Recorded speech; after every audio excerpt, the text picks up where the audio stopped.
London, 1814. Marriage, my dear Amelia, is nothing but a practical arrangement. A business transaction, if you will.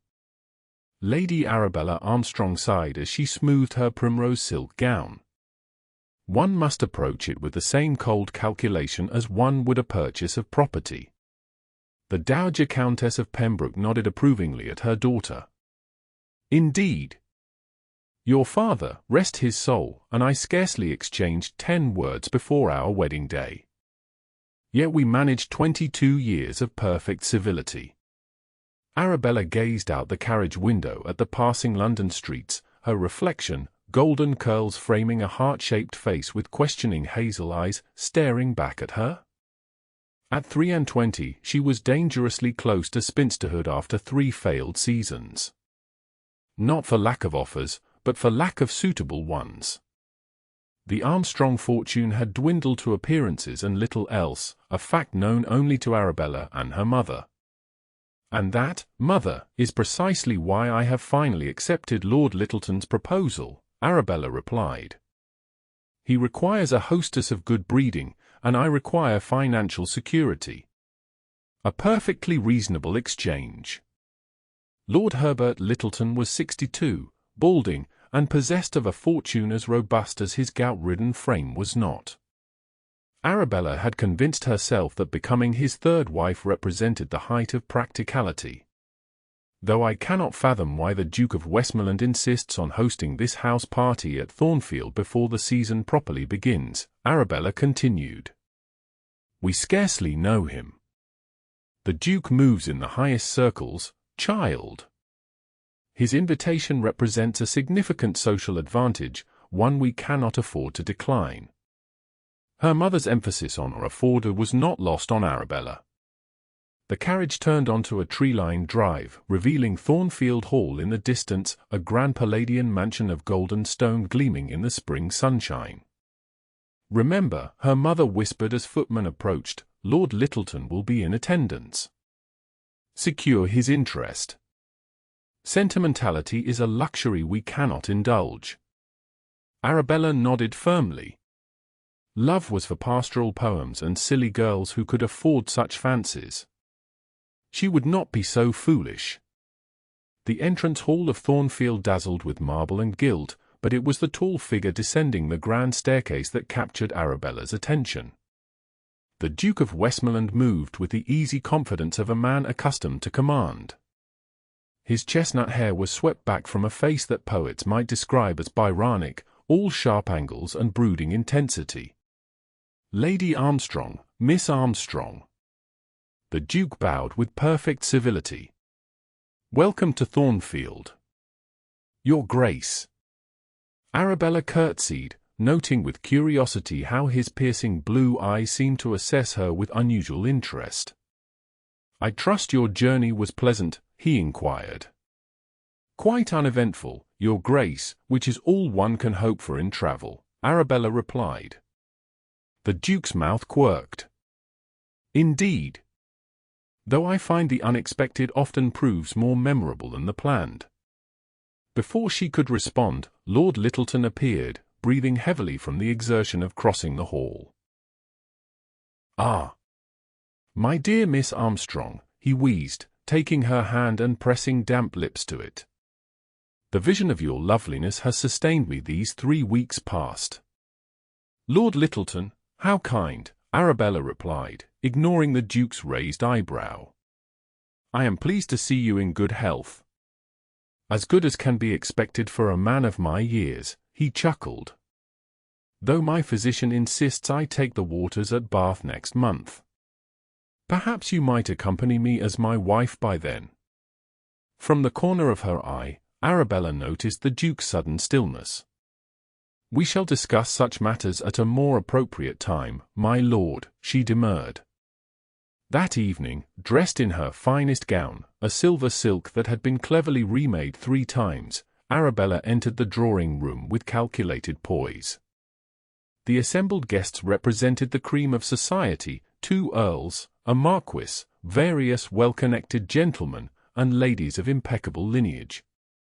Lord Littleton immediately claimed the seat beside her.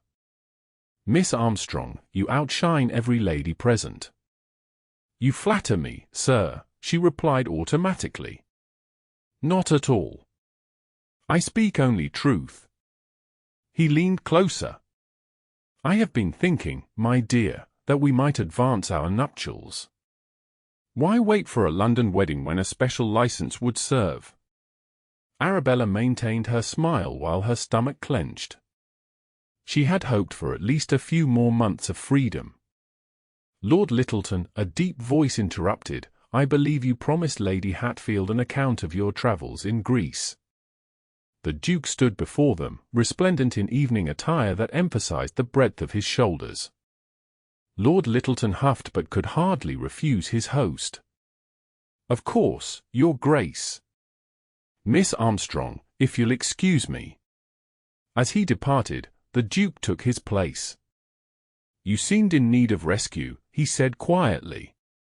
"I assure you, Your Grace, I require no such intervention," Arabella replied stiffly.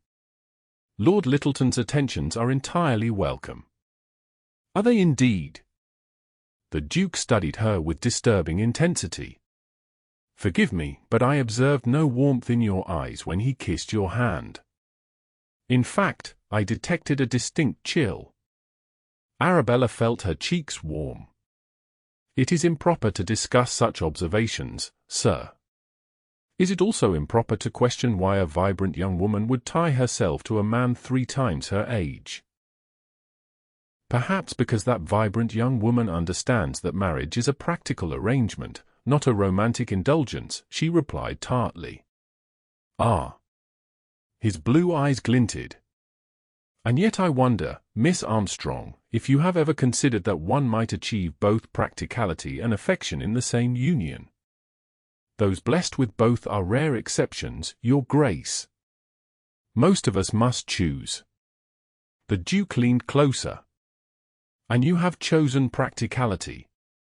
"Without hesitation." "How very rational." His voice contained a note she couldn't decipher. "Tell me, do you apply such cold logic to all aspects of life? Music? Art? Literature? Those are different matters entirely," she protested. "Are they? Is not marriage the greatest art of living?" He rose suddenly. "The first dance is forming. Would you honor me?" Before she could properly consider, Arabella found herself on the dance floor, the Duke's hand lightly clasping hers as they moved through the patterns of a country dance. "You dance well," he observed. "As do you, Your Grace, though I confess surprised that you participate. I had heard you seldom dance." "I seldom find partners worth the exertion," he replied, his eyes never leaving hers. The week proceeded with disquieting irregularity. Each time Arabella attempted to secure her future with Lord Littleton, the Duke of Westmoreland appeared, interrupting private walks with requests for her opinion on his library collection, dissolving tete-a-tetes with invitations to view the conservatory, even orchestrating a riding party that separated her from her intended all afternoon. By the 4th day, Arabella was thoroughly vexed. "Your Grace," she confronted him in the morning room, finding him alone with his correspondence, "I must ask why you seem determined to disrupt my conversations with Lord Littleton." The Duke set down his pen. "Am I doing so? How careless of me." "It is not carelessness when done with such persistence," she retorted. He rose, towering over her. "Perhaps I simply find your company more stimulating than he deserves." "What you find is immaterial. Lord Littleton and I have an understanding." "Do you? Has he formally proposed?" "That is none of your concern."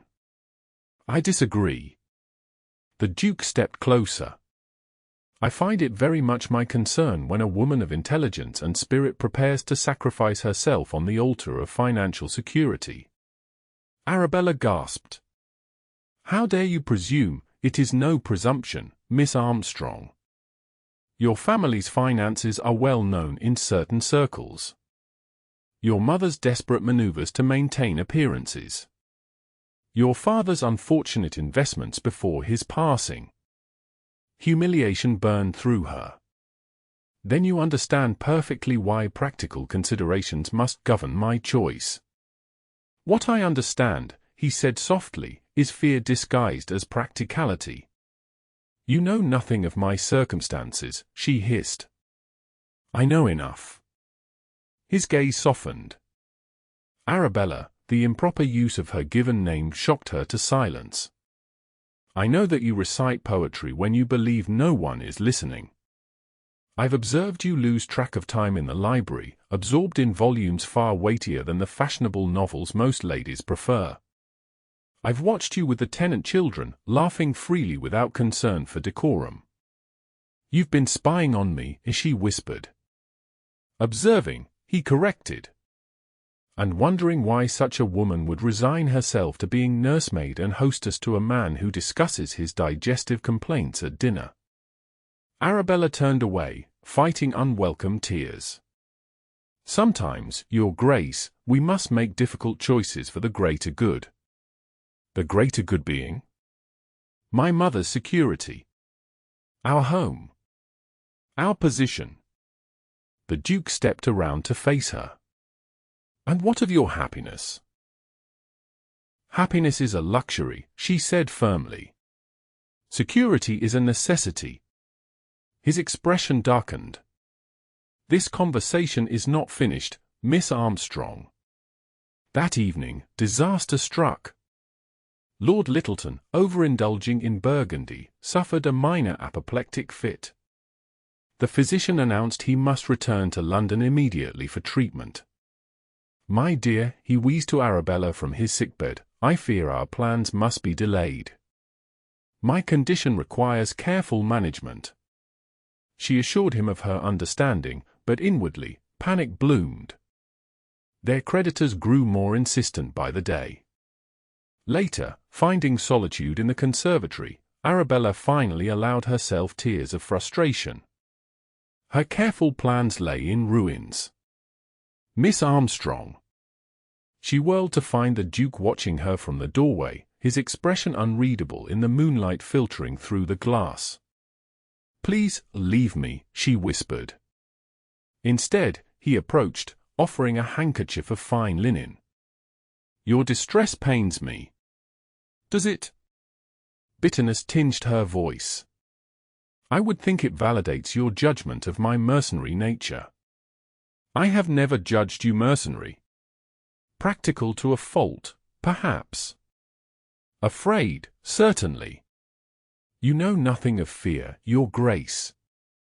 Men of your position never do. Do I not?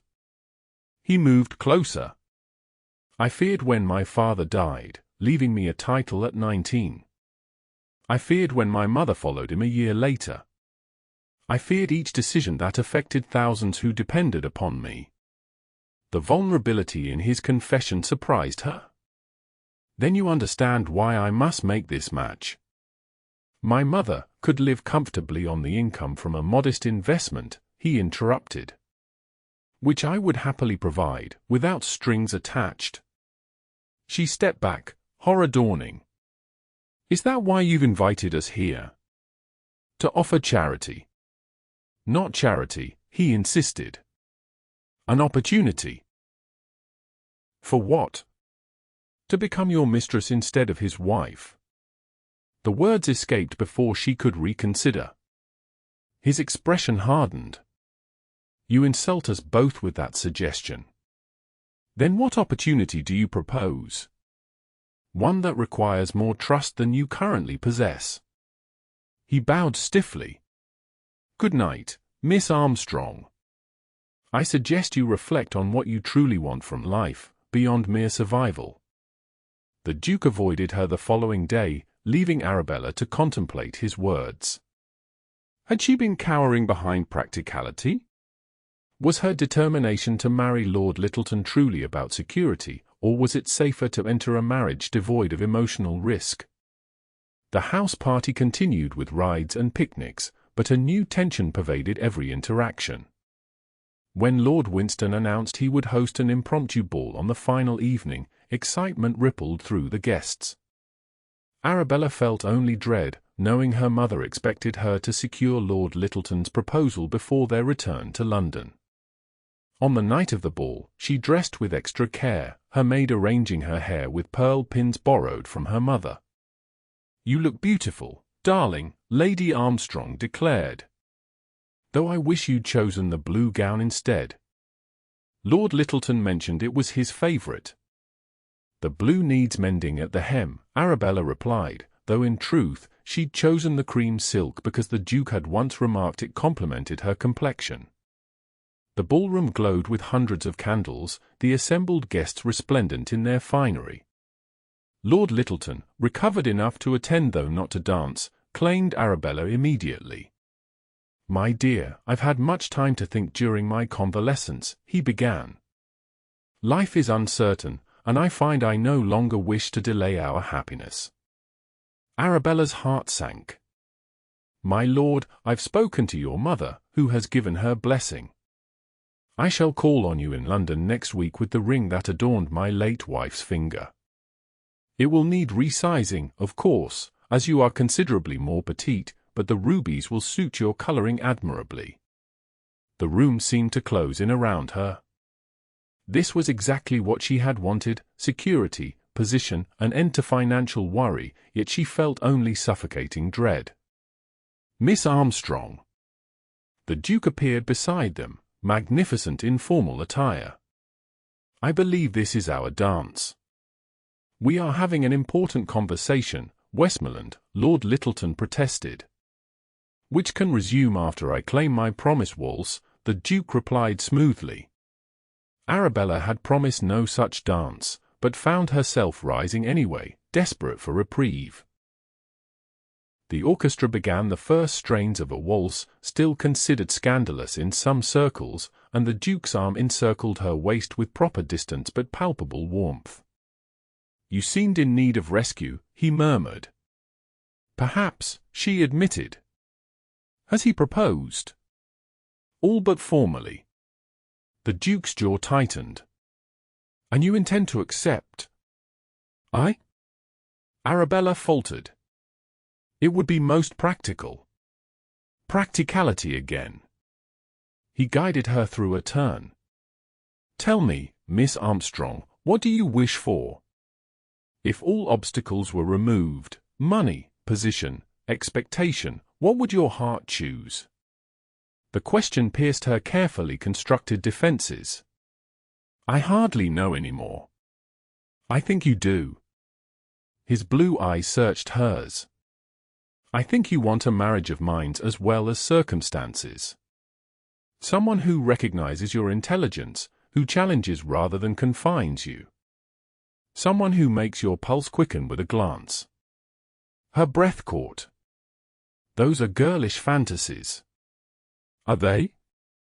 His hold tightened fractionally. "Your pulse seems to be quickening now." The waltz ended, and he bowed formally, but as she curtsied, he whispered, "Meet me in the library at midnight." The request was scandalous, improper, she should refuse. Yet as the evening progressed, Arabella found herself watching the clock, making calculations. The guests would retire after the final dance at 11. Her mother always took a sleeping draught at house parties. The servants would be clearing the supper room. At precisely midnight, she slipped from her bedchamber, a shawl wrapped around her evening dress. The corridors were empty, the house settling into nighttime stillness. The library door stood slightly ajar, a single lamp burning within. The Duke stood by the fireplace, still in his evening clothes though he had discarded his coat and cravat. He turned at her entrance, relief washing over his features. "You came." "I shouldn't have," she replied, remaining near the door. "Yet here you are." He crossed to a side table where a document lay. "Before you make your decision regarding Lord Littleton, there is something you should see." Cautiously, she approached and examined the paper, a deed of some kind. "What is this?" "The deed to Fernhill Manor, your family estate, along with its accompanying lands." Arabella stared in confusion. "But this is made out to me." "Yes. I purchased it from your father's creditors 3 months ago." She stepped back. "Why would you do such a thing?" "Initially?" "Because I recalled meeting you 5 years ago at Lady Harrington's musicale. You played Beethoven with such passion that I found myself transfixed. When I attempted to compliment you afterward, you launched into a spirited defense of his more controversial compositions that left me utterly captivated." Arabella frowned. "I don't recall, you wouldn't. I was merely Viscount Linley then, before inheriting the dukedom. One of many gentlemen in attendance." He smiled faintly. "But I remembered you. When I heard of your father's passing and the financial difficulties that followed, I felt compelled to help." "So this is charity," she said stiffly. "No. It became something else entirely when we met again at Lady Pembroke's dinner last autumn. You were seated too far for conversation, but I observed you. Your kindness to her elderly uncle. Your wit when addressing that insufferable poet who tried to monopolize the conversation. By the time the evening ended, I knew I wanted the chance to know you better." Arabella's mind raced. The invitation to Thornfield was entirely self-serving, he admitted. "I arranged for your mother to receive it, knowing she would never decline. I included Lord Littleton because I'd heard rumors of your understanding and wished to see for myself if there was genuine affection between you." "You had no right," she whispered, though without real anger. "None whatsoever," he agreed. "But I couldn't bear the thought of you selling yourself short out of fear. The deed is yours, regardless of your decision tonight. Your family home is secure. Your mother will want for nothing." Arabella stared at the document, emotions warring within her. "Why? Why would you do this for a woman you barely know?" The Duke stepped closer. "Because in those brief encounters, I recognized something rare. A mind that matches my own. A spirit I wish to know better. A woman worth pursuing properly." "What exactly are you proposing, Your Grace?" she asked, her voice unsteady. "I propose nothing yet." "That would be presumptuous." His eyes held hers. "I merely offer freedom. Freedom to choose based on inclination rather than necessity. If that choice leads you to Littleton despite having other options, I will respect it, painful though it would be. And if it doesn't, then I would ask permission to court you properly. To discover if what I believe exists between us might grow into something permanent." Arabella's carefully constructed worldview trembled. "I have spent years convincing myself that marriage is merely a practical arrangement. That affection is secondary, if considered at all. And now? Now I find myself questioning everything I thought I knew." She looked up at him. "I'm afraid." "Of what?" "Of hoping for more than security. Of risking disappointment." He moved closer still. "Some risks are worth taking, Arabella." The use of her name should have shocked her, but instead, it felt right, intimate and true. She studied his face, seeing not only the powerful Duke but the man beneath, vulnerable in his own confession. "I should consider carefully," she said softly. "This changes everything."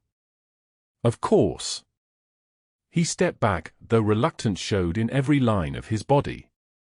"Take all the time you need." But as she turned to leave, a certainty bloomed within her.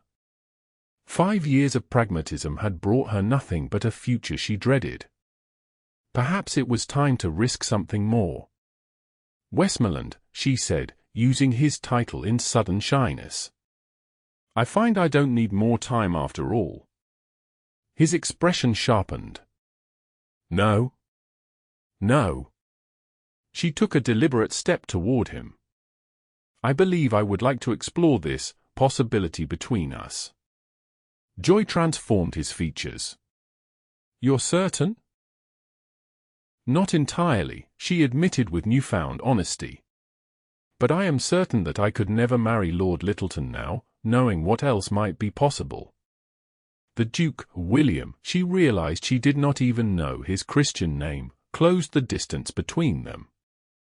May I kiss you, Arabella? Propriety suggests I shouldn't, but I think we've moved beyond strict propriety tonight, she whispered.